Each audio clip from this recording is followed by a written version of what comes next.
This is a 66 jazz bass.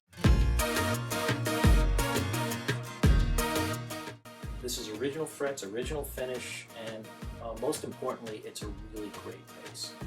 1966 dot neck with binding. This was originally, of course it's a transition year.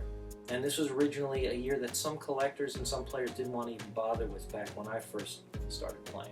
They said, it's not really pre-CBS, it hasn't completely transitioned into the CBS era where the quality started going downhill, but a lot of people didn't give the 66s enough credit.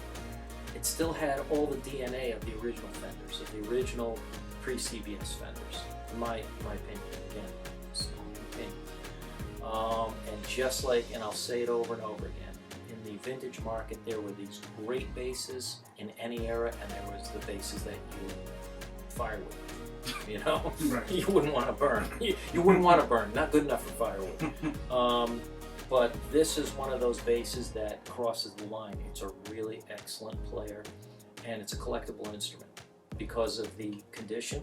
It's not a 10. It's probably, collectors would probably call this a 7 to 8 condition. Right. I'm not good at that, knowing what that means. Knowing the numbers. But from what I've seen, this would probably be about a 7 or 8. And what else can I say about it? It's a 66, and when I've played this instrument, it has an equally good hits and slap sound. Right. It's right down the middle. And the bass we built for Dwayne Wright is kind of built on this platform. Right. We did the black and black. We did the lollipop tuners.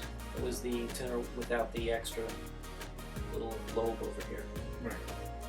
Again, transitional, because this was something that you saw on some 65s, went into 66, went into 67, even 68. Around somewhere in the 1968, 1969 era, we started to see the extra little blip come in. Blip, I don't know what you're calling it. I'm calling it clover. Clover. Yeah, made it look more like a clover. Some people call these elephant ears, some people call them lollipops. These were actually tuners that Fender made in the factory, in their own factory with their own machines. They started out with Clouson tuners, reverse Clousons with the little extra lobe blip. Why do we call it a blip? I don't even know why. Anyway, Fender decided to start building their own keys. They had the machinery, they had the know-how, and so they started doing that. And that was what these were, and then they added the other piece on to try to, I guess to hail back to the Clousons. I guess it was the look they wanted to come back to. Right. And then later on, much later on, I believe, Schaller started making keys for it, and they decided they would want to do the metal again, for whatever reason. Now, you mentioned the slap sound in this bass.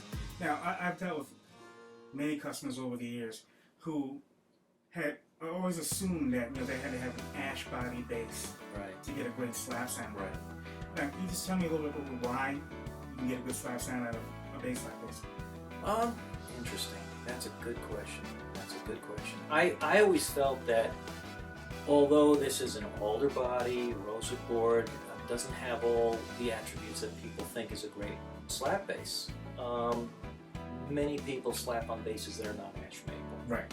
And there are ash maple basses that don't sound so good for slap. This one just so happens to be a nice balanced instrument, and you can get just as much of a great slap sound. It's not maybe the slap sound that we're talking about, but it's close. Right. It's still a jazz. Still has two pickups. Still, volume, tone all the way up and open, and still a very versatile instrument. I believe, for myself personally, I like an instrument that can do both really well.